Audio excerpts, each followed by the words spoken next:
Assalamualaikum warahmatullahi wabarakatuh. Alhamdulillah rabbil alamin wassalatu wassalamu ala asyrafil anbiya'i wal mursalin sayyidina Muhammad wa ala alihi wa sahbihi ajma'in. Rabbi shrah li sadri wa yassir li amri wa hlul 'uqdatam min lisani yafqahu qawli, amma ba'du. Kita sambung balik kitab kita ni 99 usul dirayah hadis, satu panduan mudah untuk kita kesan hadis-hadis dhaif, hadis lemah dan hadis maudhu', hadis palsu dah. Jilid pertama oleh Maulana Muhammad Asri bin Muhammad Yusuf dah. Tak tahulah kitab ni ke kitab selain dia boleh, Maulana Asri telah boleh Dr. PhD dah dalam bidang hadis. Okey. Kita nak masuk usul yang ke-23, macam mana kita nak kenal hadis dhaif dan hadis palsu ni. Usul yang kedua, kaedah yang ke-23, kaedah dasar yang ke-23. Jadi riwayat-riwayat yang menyatakan akal sebagai kejadian pertama adalah maudhu' semuanya dah. Riwayat hadis ke kata akal ni kejadian pertama, palsu semuanya dah. Riwayat-riwayat menyatakan kelebihan dan keutamaan akal pula paling tinggi pun hanyalah dhaif. Paling tinggi pun dhaif. Tidak kat palsu dah. Tidak ada satu pun daripadanya sahih. Namun ini tidaklah bererti Islam tidak menghargai orang-orang yang menggunakan akal dan fikiran. Banyak sekali penghargaan dan sanjungan yang diberikan oleh Allah SWT kepada orang yang berfikir. Orang-orang yang berakal dan menggunakan fikirannya juga yang dikatakan tahu menilai kejadian Allah. Dah, ilmu sains, ilmu apa, baru tahu hebatnya ciptaan Allah SWT dah. Dan seterusnya yang membawa mereka mengenai Allah SWT, ma'rifatullah dengan makhluk. Bukan duk payah fikir pasal zat Allah, tapi tengok makhluk merasai kehebatan penciptanya, iaitu Allah SWT. Kerana Allah melalui makhluk yang telah Allah ciptakan menunjukkan kehebatan penciptanya Allah SWT. Itulah kaedah dia baru berfikir. Cuma masalah ni, apabila ada hadis ni, iaitu banyak hadis palsu sebabnya dia mengagungkan akal. Kerana ada ilmu kalam dah. Ini masalah ilmu kalam. Ilmu yang mana kadang-kadang akal fikiran dia mengatasi Al-Quran dan Sunnah, mengatasi dalil. Dia kira hukum akal tu hukum yang lebih utama daripada hukum naqal. Al-Quran dan Sunnah ada timbul gitu, dan sekali dia terciptanya, direka-rekanya hadis kan nak mengagungkan akal. Itulah timbulnya. Tak apalah kita baca dah. Antara contoh yang dapat dikemukakan untuk usul ini ialah contoh pertama. Awwalu ma khalaqallahu al-aqlu faqala lahu aqbil fa'aqbala thumma qala lahu adbir fa'adbara faqala wa 'izzati wa jalali ma khalaqtu khalqan ashrafa minka fabika akhudhu wa bika u'ti wa bika usibu wa bika mu'aqibu. Maksudnya benda yang ni perkara yang mula-mula sekali dijadikan oleh Allah ialah akal. Lalu Allah Ta'ala berkata kepadanya, menghadaplah, datanglah engkau. Allah suruh akal mari dah. Maka menghadaplah, datanglah ia. Kemudian Allah berkata, pergilah engkau, maka pergilah dia. Demi kemuliaanku dan kebesaranku, tidak pernah aku ciptakan sesuatu yang lebih mulia daripadamu. Justru kerana mulah aku mengambil dan memberi. Kerana mulah aku memberi pahala dan menyiksa seseorang. Itu contoh pertama. Contoh kedua. Qiwamul mar'i aqluhu wa la dina liman la aqla lahu. Maksudnya nilai seseorang manusia itu terletak pada akalnya. Tiada agama bagi orang yang tidak berakal. Itu hadis yang kedua, contoh yang kedua. Contoh yang ketiga pula, ma khalaqallahu khalqan aqrama minal aqli. Maksudnya tidak pernah Allah menjadikan suatu makhluk yang lebih mulia daripada akal. Kitab-kitab Jawi ke apa ni banyaklah. Hukum akal dah. Kerujukan. Hadis di bawah contoh pertama terdapat dalam kitab-kitab Imam Ghazali berikut. Kitab kata awwalu ma khalaqalahu al-aql faqalahu aqbil tu dah. Dan seterusnya lah. Allah cerita mula-mula akal tu. Jadi hadis contoh pertama tu terdapat dalam kitab Imam Ghazali berikut, iaitu Ihya Ulumuddin jilid 1 muka surat 83.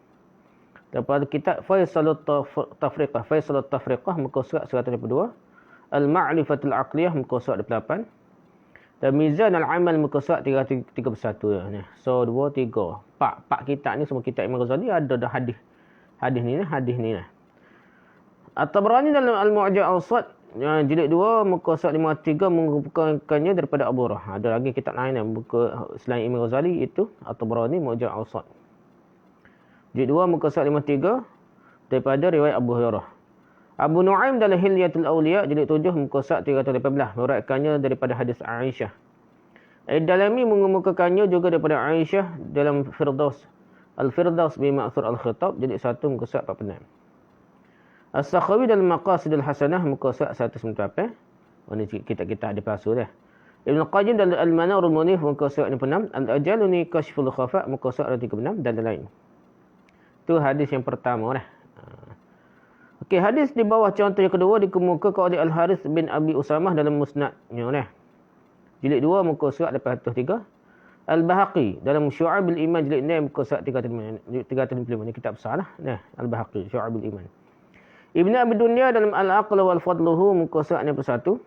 Ad-Dalami dalam Firdaus bi Ma'thur Al-Khitab jilid 7, jilid 3 muka surat 217. Ibn Adi dalam Al-Kamil fi Du'afa Ar-Rijal jilid 3 muka surat 101 dah. Hadis cerita pasal qiyamul mar'i aqluhu wala dinan liman la aqla lahu dah. Bila seorang manusia itu terletak pada akal ni, tiada agama bagi orang tak berakal tu. Itulah. Kitab dia ada Syu'abul Iman, Dalami, Ibn Adi. Kitab. Okey, hadis contoh ketiga dah. Ma khalaqahu khalqan aqram min al-aqli, tidak pernah Allah menjadikan suatu makhluk yang lebih mulia daripada akal tu. Contoh ketiga ini mula dikemukakan oleh Imam Ghazali dalam Al-Mizanul Amal muka surat 45. Muhammad Tahir bin Ali Al-Fattani Al-Hindi dalam Tazkiratul Mawdu'at muka surat 29, kitab hadis maudhu'. Okey, komentarnya. Pertama, berhubung dengan hadis di bawah contoh pertama, As-Saghani berkata, para ulama bersepakat tentang maudhu'nya hadis itu. Hadis pertama tu, hadis maudhu' sepakat ulama hadis dah. Awwalu ma khalaqallahu al-aqlu tu. Sepakat ulama hadis. Hadis kata mula benda yang cerita akal tu, sepakat ni hadis dah. Maudhu' hadis palsu. Hadis tu palsu lah. Walaupun ada dalam kitab Imam Ghazali. Kitab Imam Ghazali tu ada belakang ni.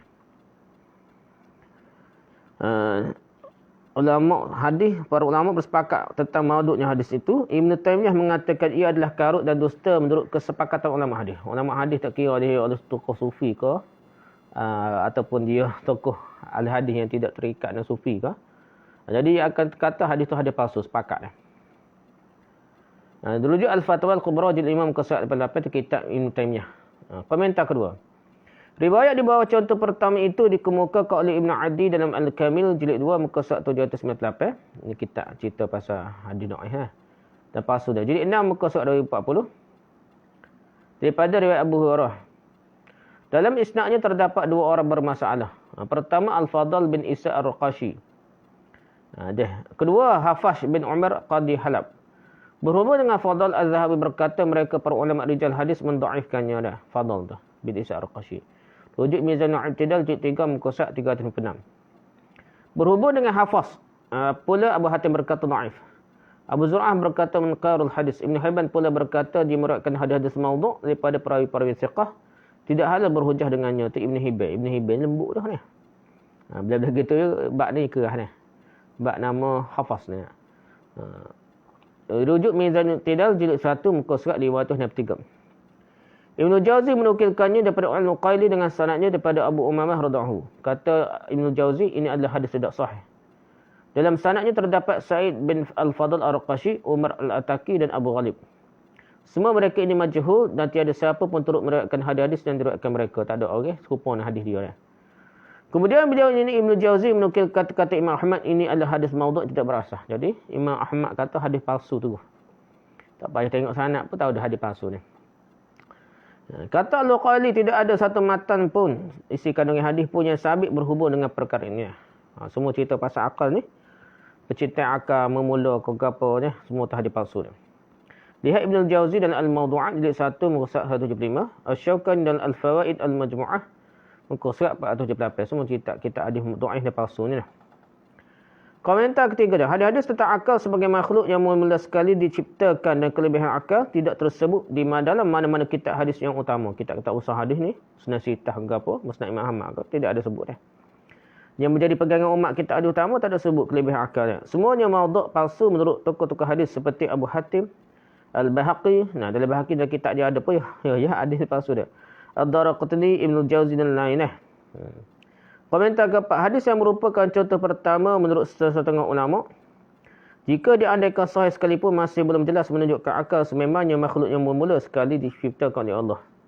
Ni hak jenis nak bertimbang rasa. Nah, lah mana pun tidak menunjukkan kata dia kalau kita terima. Bagi mereka jika perkataan awilu dibaca dengan nasab sebagai zaraf dan perkataan al-aqlu dibaca dengan fathah nasab sebagai maf'ul bih kena buat. Dan secara ayat itu tidak lagi menunjukkan akal sebagai makhluk yang mula sekali diciptakan. Awilu dah, bukan awalu dah. Sebaliknya, ia akan berarti mula-mula sekali setelah akal diciptakan oleh Allah.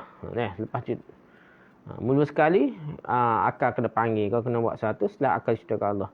Allah berkatakannya aqbil fa'aqbala. Nak suruh mari, bukan nak suruh mana macam. Mula sekali Allah suruh bila sudah diciptakan akalnya. Aqbil fa'aqbala. Thumma qala lahu adbir fa'adbara. Faqala wa 'izzati wa jalali ma khalaqtu khalqan asyrafa minka fabika ahadun wa bika u'ti wa bika uthibu wa bika u'akibu dah. Bermaksud menghadaplah datanglah engkau maka menghadaplah datanglah ia. Kemudian Allah berkata demi kemuliaanku dan kebesaranku tidak pernah ku ciptakan sesuatu yang lebih mulia daripadamu. Justru kerana mula aku mengambil dan memberi memberi pahala dan menyiksa seseorang ni. Gitulah hadis ni. Kalau ni jenis hak nak terima jugalah sebabnya Imam Ghazali dah. Jadi dia kira kalau terima gini maksud dia dah. Kalau kita anggap sahih dah. Tapi berat benarlah sanadnya dah. Dan sebenarnya sepakat ulama hadis kata hadis palsu dah. Walaupun ada dalam 4 kitab besar kitab utama Imam Ghazali semua tak ada hadis ni. Tapi hadis itu tak palsu mengikut tokoh-tokoh hadis. Komentar kelima, hadis contoh pertama itu sendiri sebenarnya menunjukkan akal bukanlah makhluk pertama. Kerana bukankah di dalamnya tersebut demi kemuliaanku dan kebesaranku tidak pernah ku ciptakan sesuatu yang lebih mulia daripadamu. Maksudnya banyak kali dah bercipta dah. Barulah cipta akal. Bukankah perkataan tidak pernah itu berarti Allah telah pun mencipta banyak perkara, banyak benda lain sebelum diciptanya akalnya. Itu contoh pertama dah. Riwayat contoh ketiga pula juga menunjukkan perkara yang sama. Tidak pernah Allah menjadikan suatu makhluk yang lebih mulia daripada akalnya. Setelah itu menurut setengah riwayat lafaznya lamma khalaqallahu al-aqla qala lahu. Bermaksud bila Allah menjadikan akal dia berkata kepadanya. Perkataan apabila atau bila hanya menunjukkan setelah Allah menjadikan akal, ia tidak menunjukkan akal adalah makhluk yang mula-mula sekali diciptakan oleh Allah. Tidak berlaku lah. Sebelum ni Nur Muhammad dah. Ni pula akal dia. Jadi tokoh-tokoh ada apa? Kalau hak jenis falsafah kan, ya Allah memula cipta akal dah. Hak jenis sufi kuat kan. Pengaruh dari Syiah pula Nur Muhammad dah. Komentar ke-6, riwayat yang menyebutkan akal sebagai kejadian pertama Allah bercanggah dengan riwayat-riwayat yang sahih yang menunjukkan qalam sebagai kejadian pertama. Sedangkan ia pula hanyalah hadis palsu dah. Sanad dia pun palsu, hadis lagi dah palsu dah. Tidak ada satu pun sanadnya sahih. Yang ketujuh, riwayat akal sebagai makhluk pertama Allah adalah hasil rekaan golongan yang terpengaruh dengan falsafah Yunani ni. Itu poin dia dah. Apa kita cerita saat ni dah. Ilmu kalam lah. Falsafah Yunani, tokoh-tokoh ilmu kalam ni, Asy'ariyah ke Maturidiyah ke gapo ni dah. Jadi pokok ni Mu'tazilah gapo ya mementingkan akal lah. Kata hebat mikir dah. Jadi hasil rekaan golongan yang terpengaruh dengan falsafah Yunani yang memang percaya akal sebagai makhluk yang pertama dah. Daripada akal itulah terjadi sekian makhluk yang lain itu martabat 7 dah. Martabat 7, martabat 70, martabat 10, martabat 43 ke gapo tu. Termasuklah Ibn Arabi gapo yang ada melibatkan falsafah Yunani dah. Mu'tazilah melibatkan ni lah. Sufi falsafah kata dia, sufi falsafah ni lah. Yang jadi pemertabat 7 tu ia kebincang berakal juga dah. Komentar ke-8, menurut Hafiz Ibn Hajar Al-Asqalani dalam Matalibul 'Aliyah jilid 3 muka surat 13, kebanyakan hadis akal berpunca daripada kitab Al-Aqal tulisan Daud bin Al-Muhabbar. Dia ada punca dia. Kitab Al-Aqal tulisan Daud bin Al-Muhabbar. Dialah dikatakan sebagai pereka hadisnya.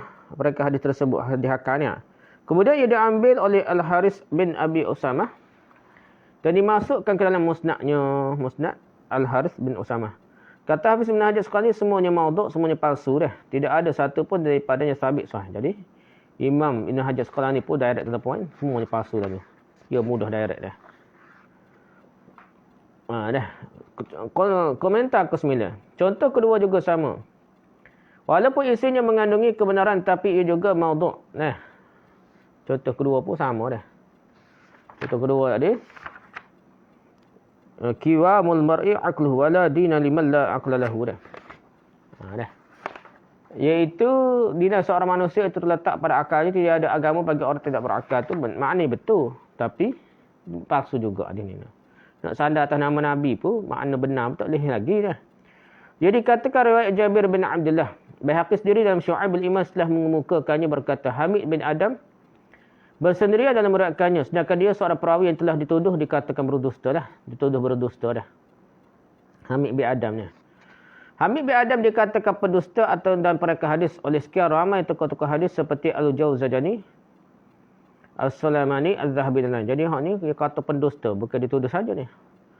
Nah, jadi ada kata dia memang pendusta dan memang perkara hadis. Apa dia? Tokoh mana hak kata Hamid bin Adam ni pendusta? Perkara hadis iaitu Jawzajani, Al-Sulaimani, Al-Zahabi ya. Kita lain lah.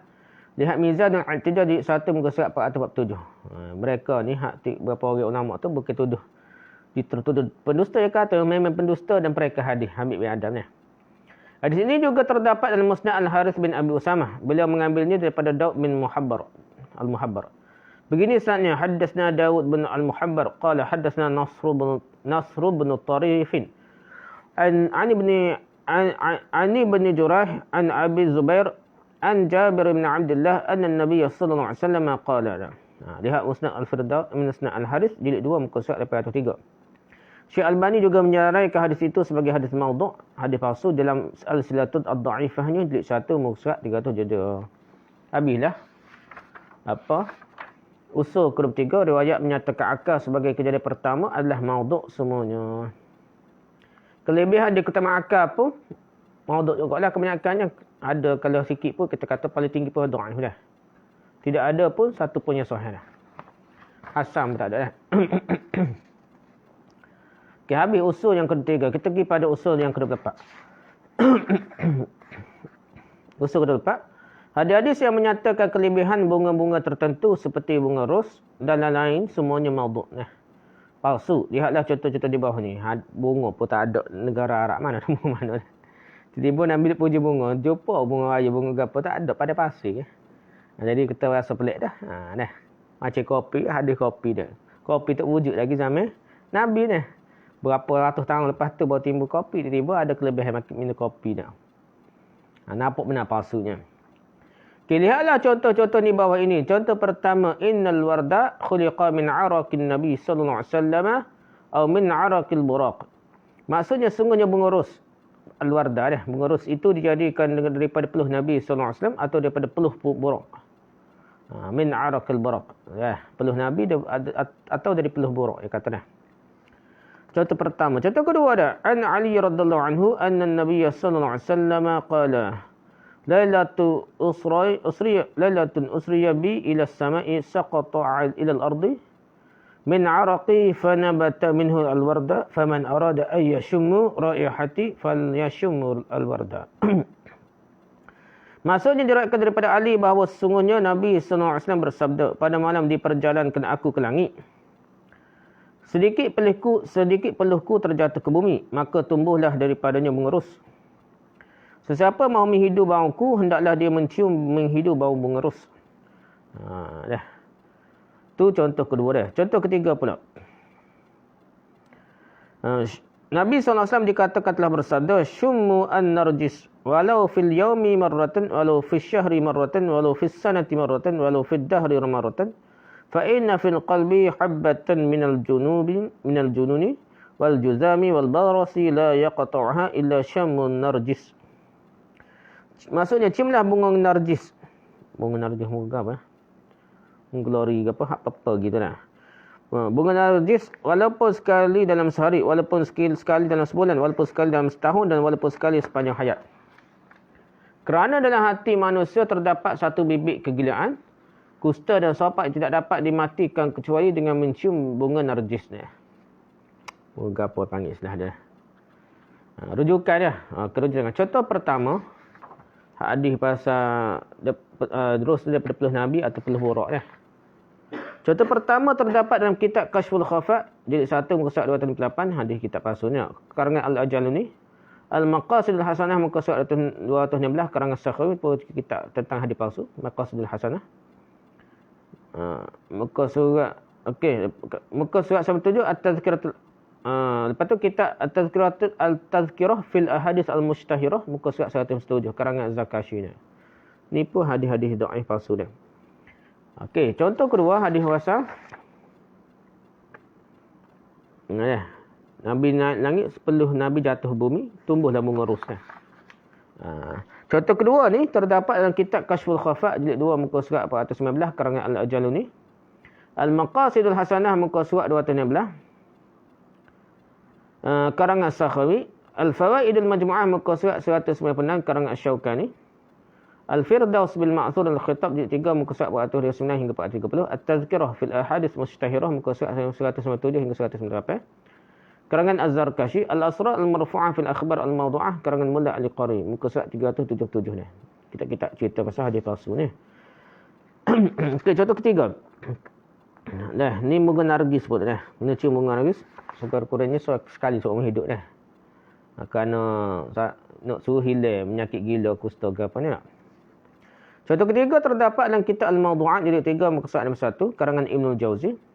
Al-La'li Al-Musna'ah jilid 2 muka surat 232 karangan As-Suyuti. Kashful Khafa jilid 2 muka surat 11 karangan Al-Ajaluni. Al-Fawaidul Majmu'ah muka surat 196 karangan Asy-Syaukani. Tanzihus Syari'ah Al-Marfu'ah jilid 2 muka surat 276 karangan Ibn Arraq. Nah, tu kita rujuk kita ada palsu biasa kita ni. Okey, komentar dah. Pertama, berhubung dengan hadis di bawah contoh pertama, Imam Nawawi berkata tidak sahih. Contoh pertama tadi, hadis pasal mengeruh dari peluh Nabi atau burak, tidak sahih. Imam Nawawi kata tak. Hafiz Ibn Hajar berkata maudhu', palsu tu dah. Ibn Hajar direct dah, berani kata palsu. Sebelum Hafiz Ibn Hajar, Ibn Asakir telah pun mengatakan hadis ni maudhu', hadis palsu. Dan Ibn Asakir sebelum Hafiz Ibn Hajar lah. Lihat Al-Jaluni Kashful Khafa jilid 1 muka surat 278. Komentar kedua dah. Hadis di bawah contoh kedua tidak terdapat dalam kitab-kitab hadis nama dah. Hadis kedua ni peluh Nabi masa naik Isra' Mi'raj dah ke langit tu. Titik peluh Nabi jadi titik atas muka bumi tumbuhlah bunga rus dah. Gitu dah. Contoh kedua tidak terdapat dalam kitab hadis nama, ia hanya terdapat dalam kitab-kitab hadis yang hanya mengumpulkan hadis-hadis maudhu'. Ibn Asakir, Hafiz Ibn Hajar, As-Syaukani dan sekian ramai ulama hadis menghukum hadis itu sebagai maudhu'. Asyuti dalam Husnul Muhadarah menulis banyak lagi hadis-hadis tentang bunga mawar diriwayatkan tetapi semuanya maudhu', semuanya palsu dah. Bunga mawar semua palsu dah. Cerita kelebihan kau gapo dah tentang bunga mawar palsu. Lihat Husnul Muhadarah jilid 2 muka surat 401. Komentar ketiga, hadis di bawah contoh ketiga juga hanya terdapat dalam kitab-kitab hadis yang hanya mengumpulkan hadis-hadis maudhu', hadis-hadis palsu ni. Contoh ketiga ni, kena cium bunga menargis. Sekurang-kurangnya sekali seumur hidup. Kerana untuk elok gila kusta sopok lah. Okay, hadis di bawah contoh ketiga ni hanya terdapat dalam kitab hadis yang mengumpulkan hadis-hadis palsu, hadis maudhu'. Ibnul Jauzi mengatakan ia maudhu', palsu dan tidak berasas sama sekali. Beliau juga telah mengemukakan sanad bagi hadis tersebut. Nak cari sanad ni pas juga ada palsu ni. Tapi Ibn Jauzi kumpulkan dah. Di dalamnya sekurang-kurangnya terdapat dua orang perawi bermasalah. Pertama, Hanad bin Ibrahim. Dia adalah perawi dhaif. Az-Zahabi bahkan mengatakan dia seorang perawi yang banyak meriwayatkan hadis maudhu', hadis palsu dan mengarut. Zahabi kata begitu dah. Bukan dhaif sajalah.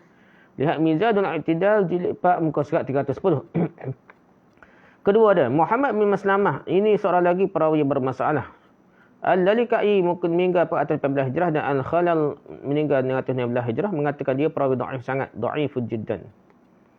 Menurut Az-Zahabi, Muhammad bin Maslamah adalah perawi yang membawa hadis mengarut dan dia ditahmah mengada-ngadakannya. Mereka hadis juga lah.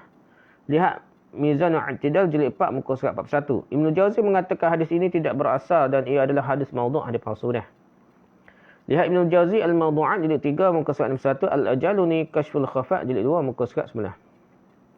Komentar keempat, pelik sekali untuk diterima hadis-hadis seperti di dalam contoh-contoh yang diberikan di atas sebagai sabda Rasulullah SAW. Kerana baginda datang untuk menghapuskan dongeng dan khurafat. Tiba-tiba baginda sendiri pula yang mengungkapkan dongeng dan khurafat. Pelik dah.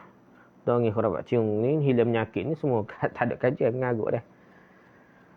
Komentar kelima, seolah-olahnya bunga-bunga itu belum lagi wujud sebelum peristiwa Isra' dan Mi'raj. Seolah-olah baru diciptakan dengan peluh Nabi, baru reka dah, berada dah. Baru Allah cipta. Padahalnya, lama sebelum tu ada dah bunga tu dah.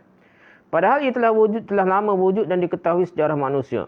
Zaman berzaman, tak ada manusia di sekenap pelosok dunia telah pun mengenalinya. Dah. Bunga-bunga tersebut lama sebelum itu telah pun merupakan sebahagian daripada perhiasan taman-taman. Komentar ke-6, tidak pernah terbukti bunga nargis dijadikan ubat dan penawar bagi penyakit-penyakit seperti gila, kusta dan sopak. Bunga nargis digambarkan begitu mujarab untuk penyakit-penyakit tadi sehingga menciumnya sekali sahaja sepanjang hayat pun dapat melihara seorang daripada penyakit-penyakit yang amat ditakuti oleh manusia itu. Ada elok penyakit gila, kusta dan sopak, kena cium bunga nargis. Nampak sangatlah karut dah.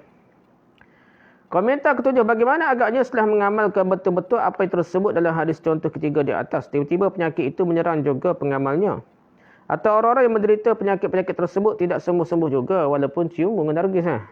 Bukankah baginda lah yang akan dicecer dan didustakan? Ada kadang-kadang hadis-hadis palsu ni lah golongan Quranis, golongan anti hadis ni timbul dah. Sebab ni terbaca hadis-hadis palsu yang pelik-pelik, tak logik di akal dah. Pada hadis tu palsu dia tak mengaji dah. Lepas sekali tolak habis semua hadis-hadis dah. Hadis sahih pun tolak kerana terjumpa hadis-hadis pelik, hadis-hadis palsu. Habislah usul yang ke-20. Pak itu hadis-hadis cerita pasal kelebihan bunga ni banyak kena palsu dah. Okay, usul ke-25 dah. Sikit lagi dah. Usul 25, hadis-hadis yang menyatakan kelebihan minyak-minyak tertentu. Semuanya maudhu', semuanya palsu. Di bawah ini dikemukakan 3 contoh hadis tentang kelebihan minyak-minyak dah. Semuanya palsu dah. Tadi pasal bunga dah. Palsu juga dah. Contoh pertama. An Abi Sa'idin qala Rasulullah sallallahu alaihi wasallam fadlu duhni al-batafsaj ala sa'iril adhan ka fadli ala sa'iril khalqi. Baridun fi saifi, harun fi syita. Maksudnya kelebihan minyak bunga violet. Minyak bunga violet daripada sekalian minyak-minyak yang lain adalah seperti kelebihanku daripada sekalian makhluk. Ini sejuk pada musim panas dan panas pada musim sejuk dah. Bunga violet kata dah. Contoh kedua dah, aksaru duhni ajannatil khiri. Maksudnya kebanyakan minyak wangi syurga adalah daripada bunga lavender dah. Al-khiri. Kebanyakan minyak wangi syurga adalah daripada bunga lavender dah. Contoh ketiga dah, kana yasta'itu biduhnil juljalani idza waja'a ra'sahu ya'ni duhnas simsin. Maksudnya Nabi SAW apabila sakit kepala akan memasukkan minyak bijan ke dalam hidungnya. Iaitu minyak lenga ni. Bau tu sedap ni. Dia kata sakit kepala masuk minyak bijan. Okay, rujukan lah. Okay, hadis di bawah contoh pertama. Bunga violet ni. Seperti kelebihan Nabi berbanding dengan sekalian makhluk tu. Hadis bawah contoh pertama dikemukakan oleh Ibn Abi Asim. Ibn Abi Hatim, At-Tabrani, Ibn Al-Jawzi, As-Suyuti, Ibn Al-Qayyim dan lain-lain. Lihat Ibn Abi Hatim dalam Al-Majruhin jilid 2 muka surat 103. Ini cerita pasal perawi yang dijarah, dikritik, dicederakan. Jilid 2 muka surat 103. At-Tabrani dalam Mu'jam Al-Kabir jilid 3 muka surat 130. Ibn Al-Jawzi dalam Al-Mawdu'at jilid 3 muka surat 65. As-Suyuti dalam Al-La'al Al-Masnu'ah jilid 2 muka surat 235. Ibn Al-Qayyim dalam Al-Manarul Munif muka surat 54. Ibn Tahir Al-Maqdisi dalam Ma'rifatut Tazkirah muka surat 199. Okey, hadis contoh kedua dah. Hadis contoh kedua ni hadis cerita pasal kebanyakan minyak wangi syurga adalah daripada bunga lavender. Aksar duhnil jannati al-khiri dia. Kebanyakan minyak wangi syurga adalah daripada bunga lavender. Jadi hadis contoh kedua tersebut dikemukakan oleh Abu Hatim Ibn Hibban dalam Al-Majruhin jilid 1 muka surat 30. Ibn Al-Jawzi dalam Al-Ilal Al-Mutanahiyah jilid 2 muka surat 930. Ibn Ara' Al-Kinani dalam Tanzihus Syari'ah Al-Marfu'ah jilid 2 muka surat 279. Al-Syawkani dalam Al-Fawaid Al-Majmu'ah muka surat 197. Muhammad Tahrir Al-Fattani dalam Tazkiratul Mawdu'at jilid 1 muka surat 161. Okey, itu contoh hadis contoh kedua dah. Hadis contoh ketiga ni, sakit kepala masuk minyak biji ke dalam hidung dah. Minyak lenga dah. Hadis contoh ketiga pula dikemukakan oleh Suyuti dalam Al-Jami' As-Saghir. Jilid 2 muka surat 210, lihat juga Al-Munawi dalam Fadhul Qadir Syarah Al-Jami' As-Saghir jilid 5 muka surat 278. Al-Albani dalam Silsilatul Ahadits Ad-Dha'ifah wal Mawdu'ah jilid 2 muka surat 148. Okey, komentar dah. Pertama, hadis contoh pertama maudhu'. Hadis contoh pertama, hadis cerita pasal minyak bunga violet adalah seperti kelebihan Nabi daripada sekalian makhluk dah. Hadis contoh pertama tersebut maudhu' menurut semua ulama, kekarutannya amat-amat jelas dan nyata. Tidak tersembunyi kepada sesiapa sahaja yang punya akal yang sejahtera, yang mikir. Ia adalah hasil rekaan golongan Syiah yang terkenal pembohong. Di dalam isnadnya terdapat perawi bernama Uthman bin Abdullah Al-Maghribi. Uthman bin Abdullah Al-Maghribi, dia seorang pendusta besar dan perekas hadis. Uthman bin Abdullah Al-Maghribi ni pendusta besar dan perekas hadis. Okey, terdapat berapa lagi hadis berkenaan dengan kelebihan minyak bunga violet. Kononnya telah disabdakan oleh Rasulullah SAW. Antaranya ialah dengan lafaz seperti di bawah ininya. Inna fadlal banafsjaj ala sa'iril adhan ka fadli waladi Abdul Muttalib ala sa'iri Quraisyin. Wa inna fadla duhnin bal al-banafsaj ka fadlil islami ala sa'iril anbiya sa'iril adhan sa'iril adyan. Maksudnya, sesungguhnya kelebihan minyak bunga violet berbanding segala minyak lain adalah seperti kelebihan anak Abdul Muttalib daripada sekalian Quraisy. Anak ayah Nabi ni. Dan kelebihan minyak bunga violet seperti kelebihan Islam daripada sekalian agama yang lain. Kelebihan minyak violet lagi dah. Ni pun hadis palsu. Hadis ini juga maudhu' palsu. Sama seperti hadis tersebut di bawah contoh pertama ni. Dalam isnadnya terdapat perawi bernama Artad bin Al-Ash'ath. Dia dikatakan telah mereka hadis ini. Demikian juga kata Al-Haythami. Lihat Majma' Az-Zawaid wal Manba'ul Fawaid jilid 5 muka surat 203. Komentar ketiga dah. Daripada sanadnya dapat diketahui golongan manakah yang bertanggungjawab mereka hadis yang diberikan di bawah contoh pertama dan hadis-hadis lain seumpamanya. Ibn Jauzi dalam Al-Mawdu'at mengemukakan hadis-hadis tentang kelebihan minyak bunga violet yang dikaitkan dengan sahabat-sahabat berikut. Ali, Husain, Abu Sa'id, Anas dan Abu Hurairah. Jadi 4 orang sahabat besar dikaitkan dengan kelebihan minyak wangi violet. Dalam setiap sanadnya ada perawi-perawi Syiah, ada pereka hadis dan perawi matruk. Ada perawi Syiah, pereka hadis dan perawi matruk. Di dalam sanad hadis Ali ada Ahmad bin Amir dan anaknya Abdullah. Mereka berdua banyak sekali meriwayatkan hadis-hadis mungkar. Kebanyakannya daripada sebuah kitab yang didakwa milik Ahlul Bait. Hadis-hadis yang terkandung dalamnya tidak ada satu pun yang sahih. Jumpa hadis pelik-pelik dari kitab. Dalam sanad pertama hadis Husain ada perawi bernama Umar bin Hafaz Al-Mazini. Imam Ahmad berkata kami telah mengoyak hadisnya. Siapa koyak hadisnya? Yahya berkata dia adalah perawi yang langsung tidak berguna. Umar bin Hafaz Al-Mazini ni. Lepas tu Al-Nasai pula berkata matruk al-hadis, perawi yang hadisnya tidak boleh terima, ditinggalkan hadis tertuduh dusta ke apa. Di dalamnya juga ada perawi bernama Muhammad bin Yunus Al-Qudaimi. Perawi ini juga ada dalam sanad kedua hadis Husain. Kata Ibn Hibban tentang Muhammad bin Yunus Al-Qudaimi, dia adalah pereka hadis. Ibn Hibban dia direct to the point. Dia adalah pereka hadis. Siapa dia? Muhammad bin Yunus Al-Qudaimi ni. Memang betul-betul pereka hadis ni kata. Dalam sanad hadis Abu Sa'id ada Utsman bin Abdullah. Kata Ibn Hibban tentangnya dia mereka hadis atas nama perawi-perawi thiqat. Utsman bin Abdullah ni. Tidak halal tulis hadisnya kecuali untuk iktibar semata-mata. Ambil iktibar dah. Nak cerita hadis palsu sajalah. Ibn Adi berkata tentangnya dia ada banyak hadis maudhu' ni. Ibn Adi kata dia banyak ada hadis palsu ni. Di dalam sanad hadis Abu Hurairah ada perawi bernama Idris bin Ja'far bin Yazid Al-Attar. Kata Ad-Daraqutni tentangnya dia perawi matruk. Idris bin Ja'far ni. Di dalam sanad hadis Anas ada Al-Hasan bin Ahmad Al-Harbi. Abu Bakar Al-Khatib berkata tentangnya, dia seorang syekh yang tidak dikenali, hadisnya mungkar. Lihat Ibn Jauzi dan Al-Mawdu'at jilid 3 muka surat 4 hingga 7. Az-Zahabi dan Hafiz Ibn Hajar mengatakan ia pereka hadis. Lihat Mizan Al-I'tidal jilid 1 muka surat 450. Lisanul Mizan jilid 2 muka surat 192 dah. Jadi Abu Bakar Al-Khattab ada okey dah. Hasan bin Ahmad Al-Harbi ni syekh yang tidak dikenali, hadis ni mungkar dah. Okey, komentar keempat dah. Komentar keempat. Antara nakarah, kemungkaran dan keganjilan yang terdapat dalam hadis contoh pertama itu ialah di penghujungnya tersebut ia sejuk pada musim panas dan panas pada musim sejuk. Pelik itu dah. Ini adalah satu istilah perubatan Yunani. Ni cara ayat tu, ayat bukan ayat Nabi tapi ayat orang perubatan Yunani dah. Orang Yunani dah.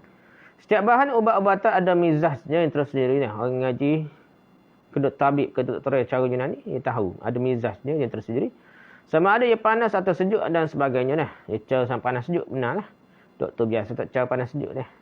Tapi dia ni memang cara panas sejuk perubatan Yunani. Sedangkan penggunaan istilah mizah seperti itu oleh Rasulullah SAW tidak pernah terdapat dalam hadis-hadis sahih. Jadi kaedah guna kaedah ayat panas sejuk ni, Nabi tak guna manalah. Makan sejuk, makan panas ke apa dah. Musim panas musim sejuk. Pokok ni jadi musim panas gini, musim sejuk gini. Itu cara, bukan cara Nabi dah.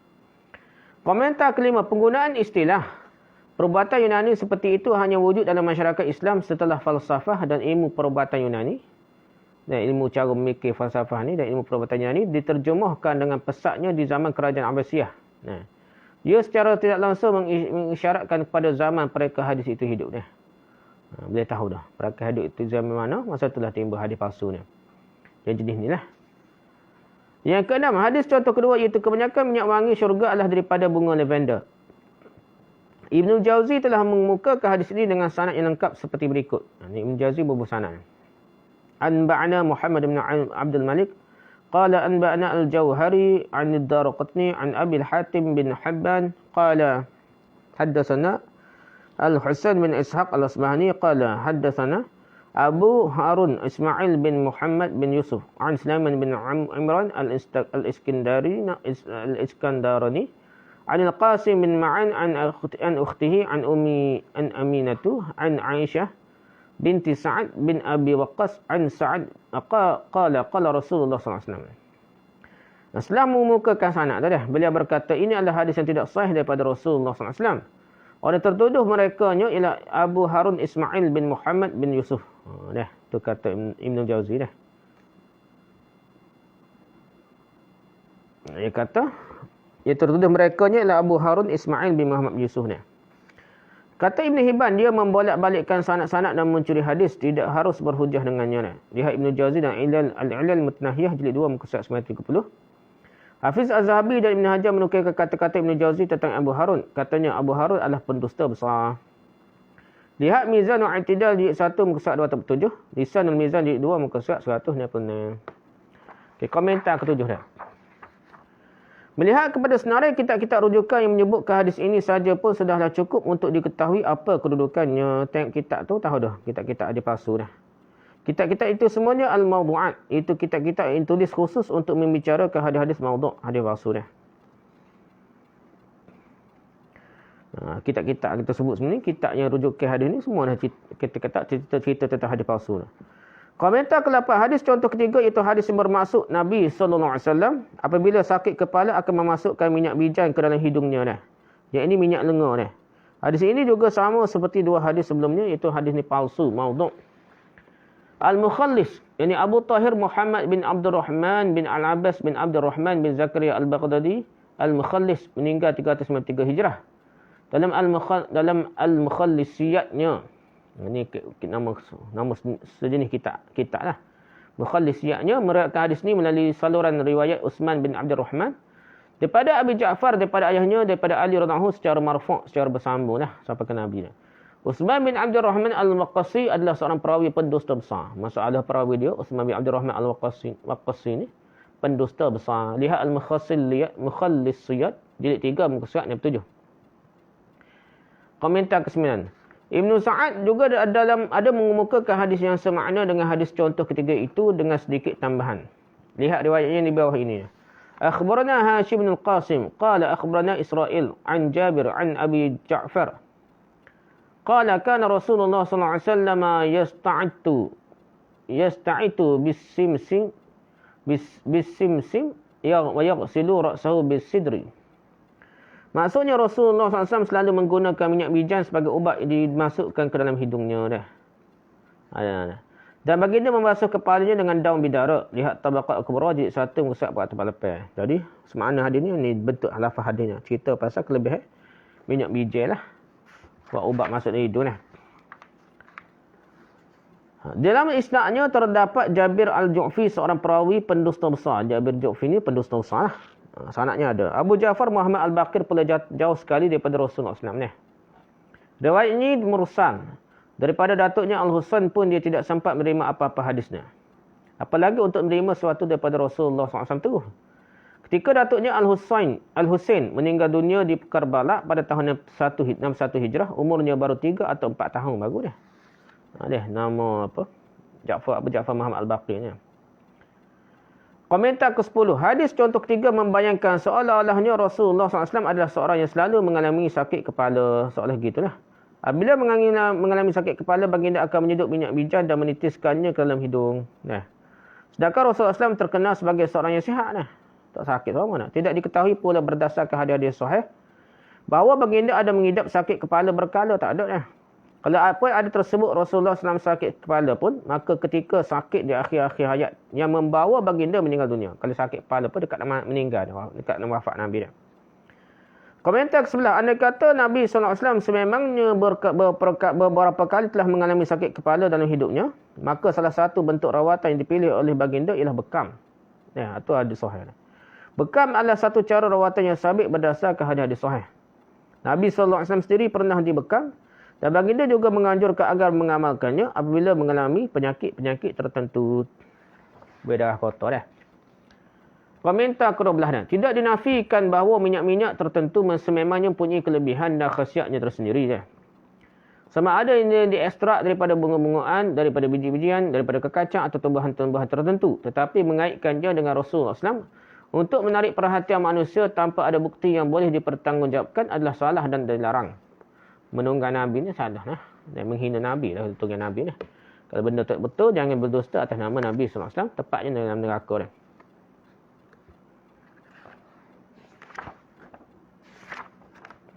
Tak ada kah sekarang tu dah. Wallahu a'lam. Setakat tu perbincangan kita. Subhanakallahumma hamdika, subhanakallahumma hamdika, subhanakallahumma hamdika, asyhadu an la ilaha illa anta, astaghfiruka wa atubu ilaik. Assalamualaikum warahmatullahi wabarakatuh.